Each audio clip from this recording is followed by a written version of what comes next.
Hey, what's going on, guys? My name is Asian Psycho. It's really late at night. It's like 2:30 in the morning, so I shouldn't really be making this video because it might be annoying my host family who's sleeping upstairs.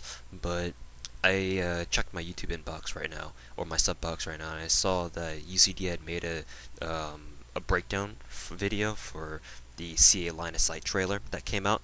Hopefully, I will remember to leave in the description the link to the CA2 or the CA Line of Sight trailer that came out recently.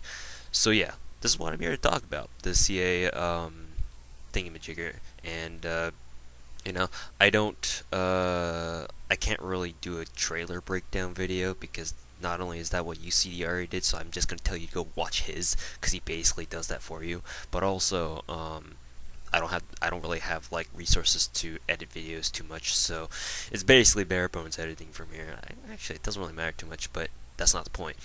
So I want to go ahead and watch the what is it? The trailer, the breakdown, the trailer for CA Line of Sight, and UCD's breakdown video of the trailer.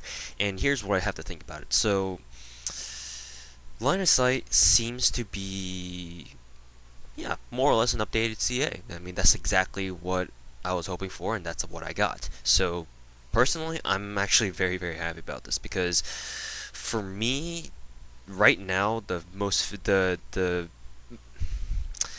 my opinion, the most fun style of first-person shooter is Call of Duty. Like, I've always been a fan of the way Call of Duty does first-person shooters. Think of what you want, think what you will about the franchise, and think what you will about the games and the stigma behind it. Whatever, like, okay, fine. We all know that COD, has the little stigma about it that, oh, it's a game for fucking kids, right?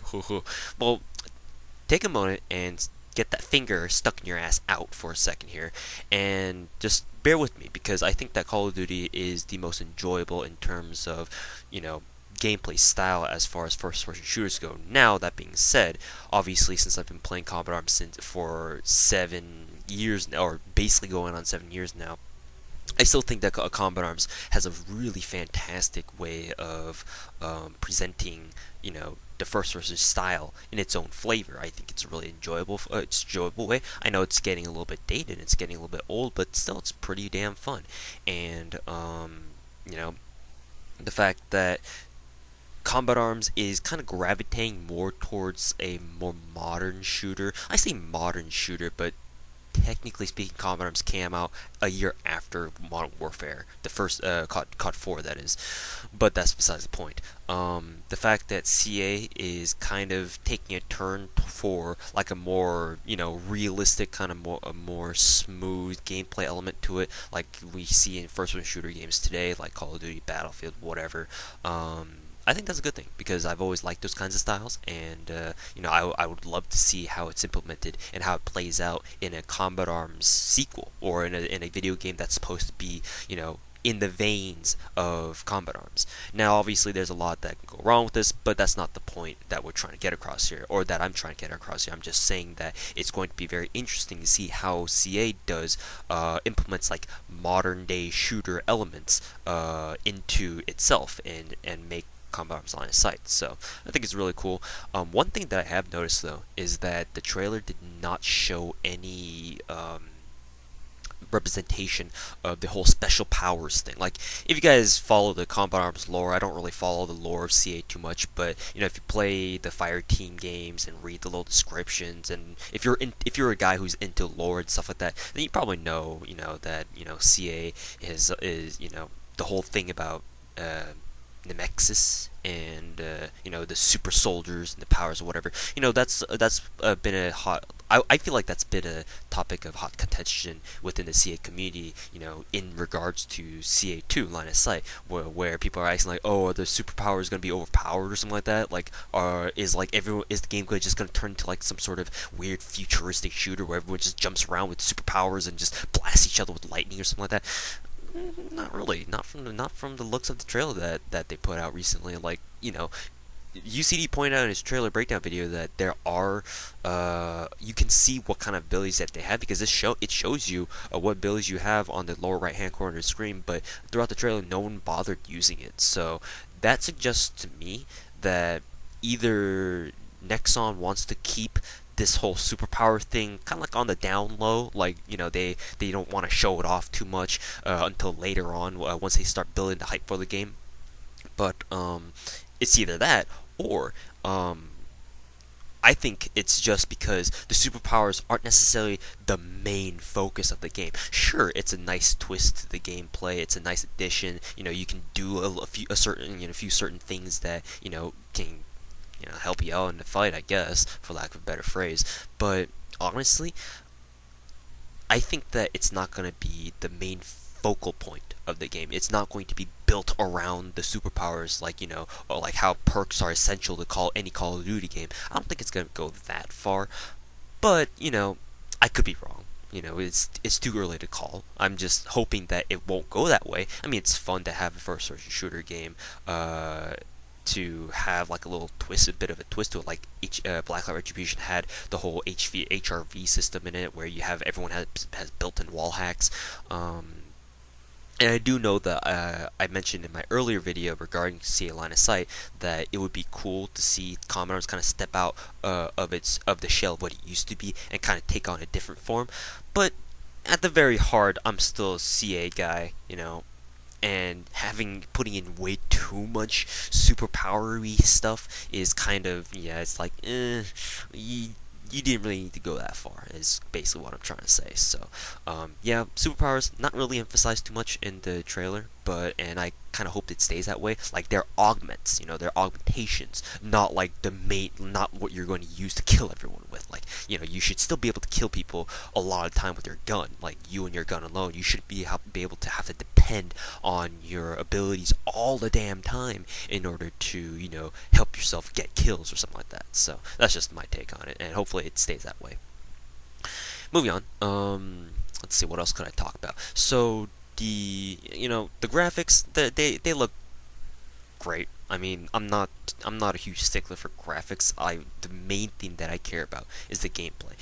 If the game runs well, if the game plays really well, and it's fun, then that's all I care about. The graphics can be as shitty as they want, as long as the game is fun. Well, I mean, I say shitty as they want, but obviously not to the point where it looks like it's something straight out of Doom 1 or something. Like, let's not go that far.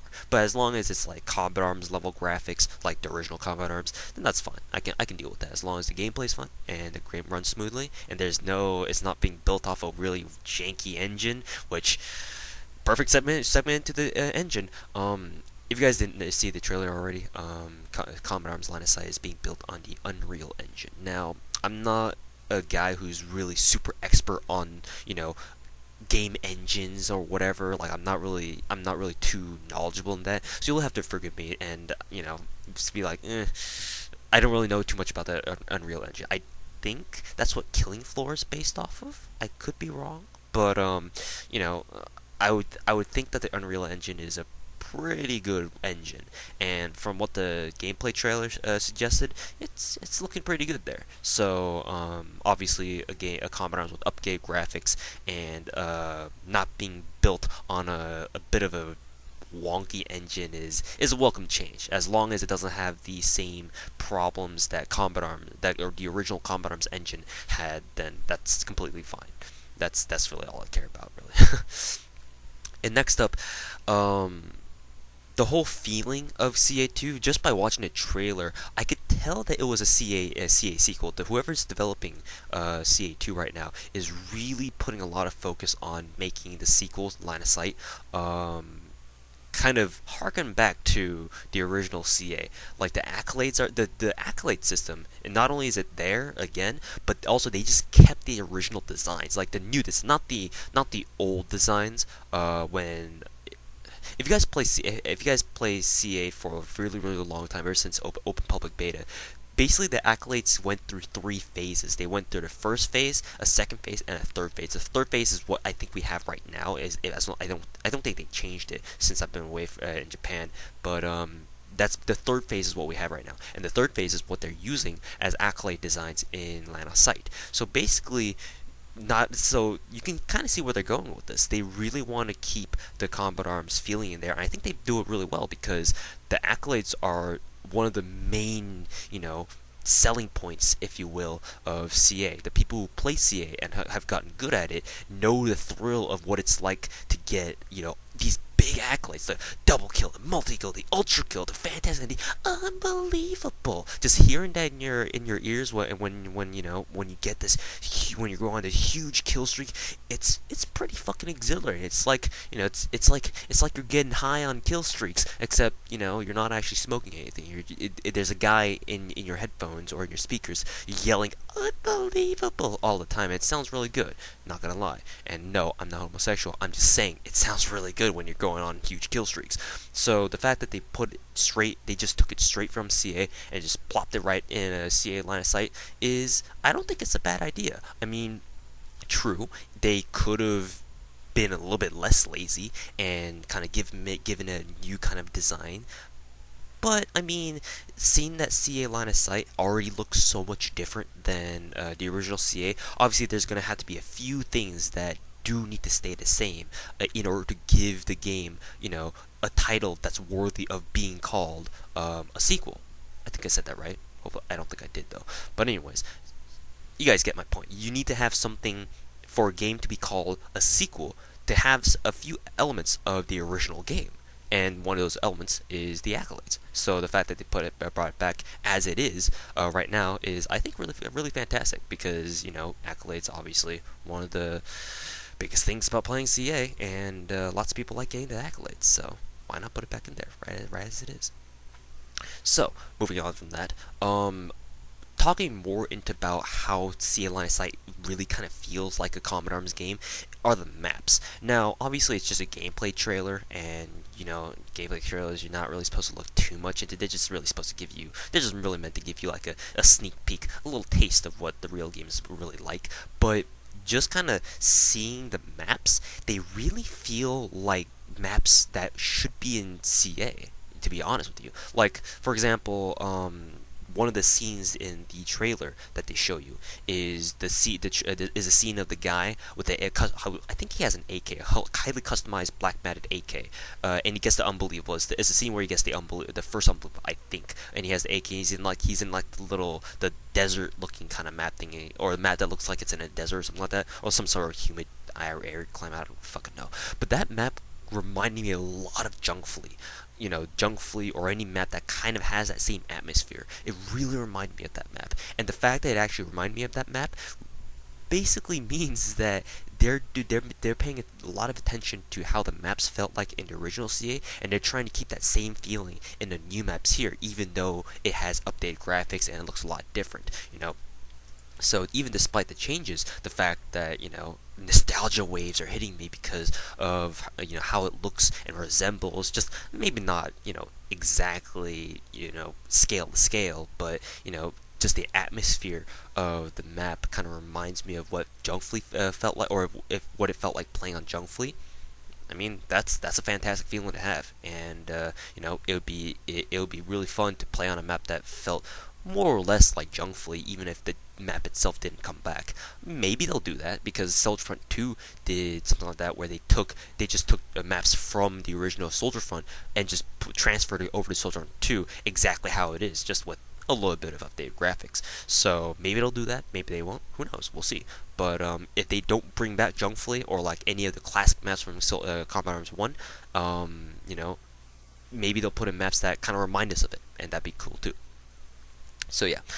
Another point that I wanted to bring up was the customization.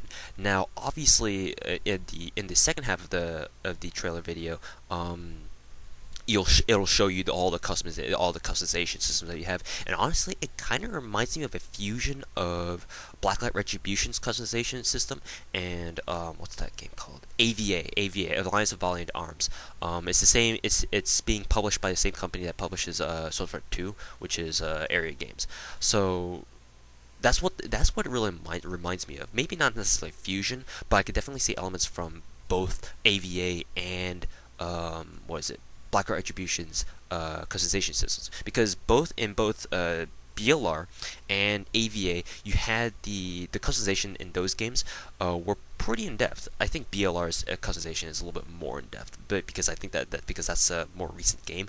But basically, in both, you can actually go and customize. If you have a gun that you owned, like you bought or you earned or whatever, then you can actually just go into it, and you can customize every single part about it. Now, Black Retribution is a little bit different because their weapon system has a modular weapon design where you have like the base AR, the base SMG, the base sniper rifle, and stuff like that, and you just basically switch out the components for it and just turn it into a more heavily upgraded assault rifle. It's all basically like a generic design. You just add on to it. Whereas in AVA, you have the guns, like you have modern day firearms, and you build on those too. Except because they're not, because they're individual unique firearms, it kind of feels more rewarding to customize them because it's kind of like you have a favorite weapon. Like if you really like an AK, you can just take your AK and customize it to make it better. Whereas in Black Retribution, it was cool to add a lot of things to your gun.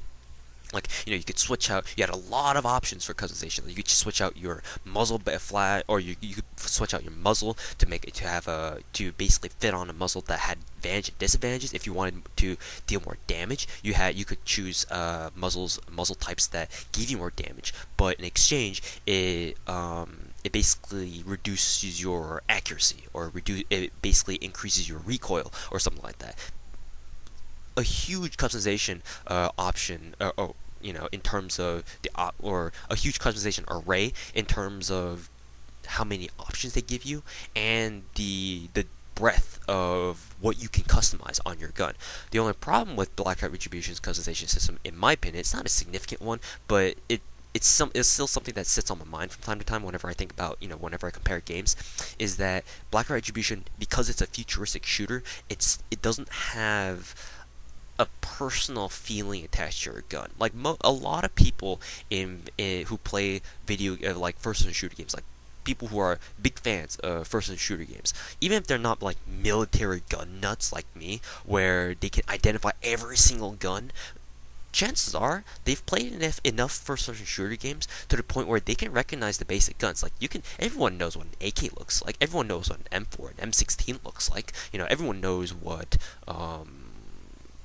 now that Counter-Strike is blowing up, everyone knows what an AWP looks like, the L96A1 in Combat Arms. So, when you see those guns in a game, and you've already used them before in other games, and you don't know what to use in a new game, and you see those guns in that new game, then chances are you'll probably pick up those guns because that's what you recognize from other games. Black Retribution, like I said, because it's a futuristic shooter that uses a modular weapon design and doesn't have any specific gun platform. Well, with the recent updates, they have added in guns like the M4, that reminds people of the M4 and the AK. Like they just put a 0 on the end of the AK-47, so basically it's the AK-470, a futuristic AK design. But that's another story. But anyways, before that update, all you had in BLR was an assault rifle, an SMG. It's like, okay, cool, I've got an SMG.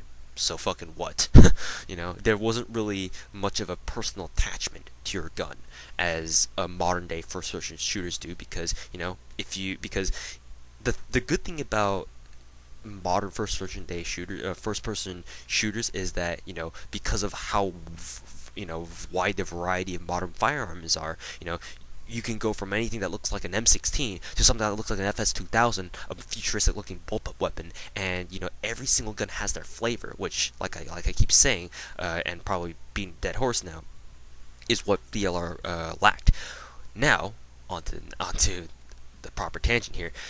CA2 Line of Sight basically takes, I think, the best parts of both the customization scenes in both of those games and kind of combines them together, and so that you have the guns that you really like, your G36Es, your G36Cs, your AKs, your M4s, your M14s, everything, all the modern firearms that we've come to recognize and love.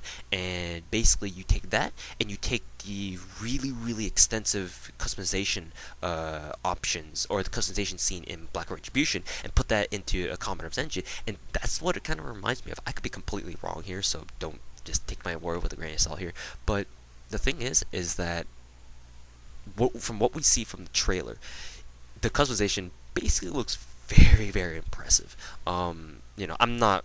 You don't. It doesn't really take much to impress me, to be honest. So maybe it doesn't impress you as much as it did for me. But that being said, the fact that it seems like you can just go crazy with the customization in line of sight really excites me, because one of the things about a good first-person shooter is that as good as the gameplay is, it's always nice to add some extra flavor, some extra sweetening on the top, so to say. And for you to have the ability to go into your customizations menu, and you can literally spend hours on hours of just sitting in front of your computer, clicking around your customization screen, and just choosing and just basically tailoring your gun to fit exactly what your tastes are like.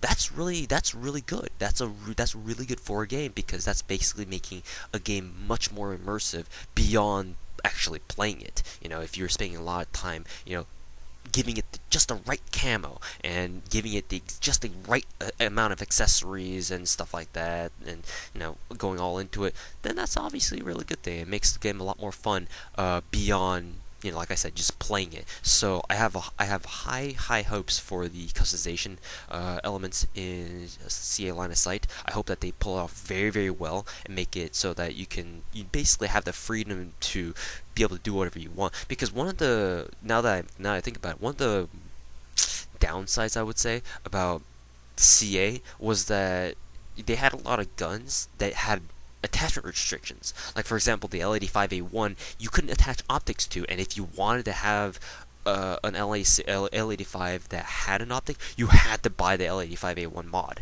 and that's before the days of the GP standard NX standards, so to say. You had to drop NX for it, and I didn't really feel like that was fair, because people who really liked the GP L85A1 but wanted a scope on it, there was no way for them to get a scoped L85A1 mod or L85A1 variant unless you dropped NX for it, like I said.